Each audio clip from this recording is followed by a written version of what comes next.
रमजान मुबारक की एक सुकून भरी शाम थी। मदीना मुनव्वरा की फिजा में इबादत की नरमी और सुकून घुला हुआ था। सूरज धीरे धीरे ढल रहा था और मिट्टी के घरों की दीवारों पर सुनहरी रोशनी फैल रही थी। एक छोटे से सादे मिट्टी के घर में एक गरीब मगर इज्जतदार खानदान रहता था। बूढ़ा बाप, सब्र वाली माँ और दो छोटे बच्चे। घर के अंदर सिर्फ कुछ खजूरें एक छोटी सी प्लेट में रखी थीं। मिट्टी की दीवारें टूटी फूटी थीं।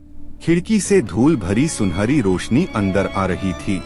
बच्चा प्लेट की तरफ देख रहा था मगर उसने हाथ नहीं बढ़ाया। उसकी बहन खामोशी से माँ के पास बैठी थी। माँ ने प्यार से कहा, रमजान सब्र का महीना है बेटा। बाप कोने में बैठा तस्बीह पकड़े सोच रहा था।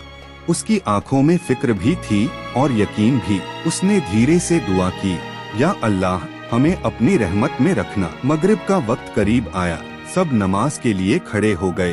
सादा सी जानमाज पर बाप आगे खड़ा हुआ, पीछे माँ और बच्चे। सूरज की आखिरी रोशनी उनके चेहरों पर पड़ रही थी। नमाज खत्म ही हुई थी कि दरवाजे पर दस्तक हुई। बाप ने दरवाजा खोला तो एक हमसाया खड़ा था। उसके हाथ में रोटियों और खजूरों की एक टोकरी थी। वह बोला, आज हमारे घर कुछ ज्यादा आ गया। हमने सोचा आपके साथ बांट लें। बाप की आंखें नम हो गईं। उसने शुक्रिया अदा किया और टोकरी अंदर ले आया। बच्चों के चेहरों पर खुशी आ गई, लेकिन सबसे पहले सबने मिलकर दुआ की। फिर सबने साथ मिलकर इफ्तार किया।